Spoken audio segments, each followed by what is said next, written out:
Christmas is supposed to feel safe, warm, familiar. A time when nothing bad is supposed to happen. But last December, I learned something disturbing. Sometimes Christmas doesn't bring comfort. Sometimes it brings patterns. And once you notice the pattern, you realize it was never meant to be festive. It was meant to be a warning.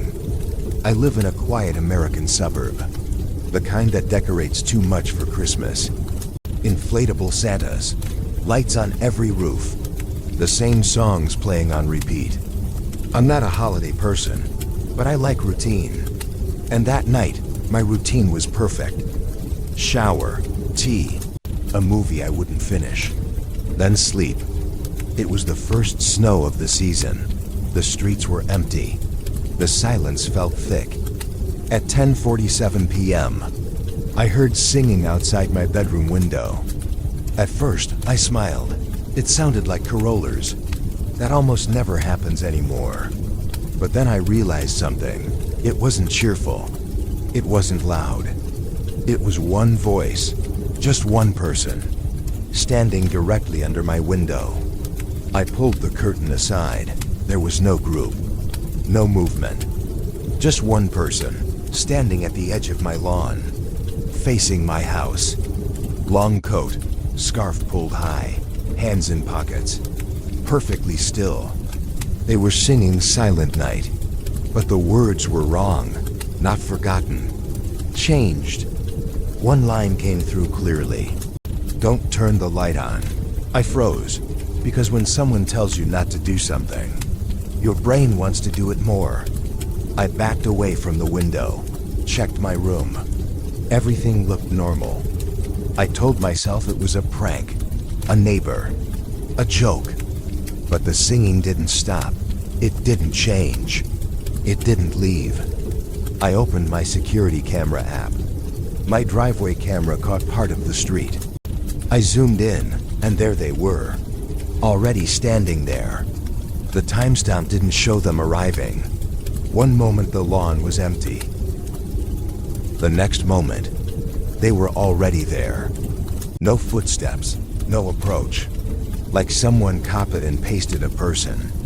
Outside, the singing never stopped. But now I understood something worse. They weren't caroling. They were marking time. I checked the locks. Everything was locked. Everything was sealed. The song changed. A new carol. Wrong words again. Don't let me in. I stepped into the hallway, and the singing stopped instantly. The silence felt heavier than the noise. I returned to the window. They were still there, not singing, just staring. Then they raised one hand, pointing, at my front door. My phone vibrated. Doorbell camera alert. Motion detected. The porch was empty, until the exposure adjusted. A shadow at the bottom of the frame. Fabric. A scarf. They weren't on the lawn anymore. They were on my porch. Then I heard singing again, not outside, but through the door. Let me in. It's Christmas. I stared at the deadbolt, like it was holding reality together. I called my neighbor. He said he saw nothing, but on my camera, the porch wasn't empty. Don't turn the porch light on. My neighbor said. The Christmas lights in my living room flickered, then went dark.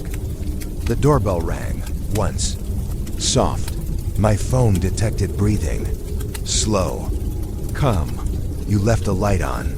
The only light was my phone screen. The camera updated. For a split second, I saw a face. Too close. Too still. Not human enough. Headlights swept my wall. My neighbor arrived. The breathing stopped. The porch was empty. My neighbor looked past me.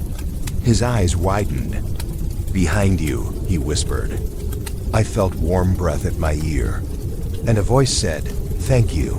After that night, I never decorated for Christmas again. Because sometimes, when the caroling starts, it's already too late. Dr. Mysteries, exploring the dark side of reason. Subscribe for more.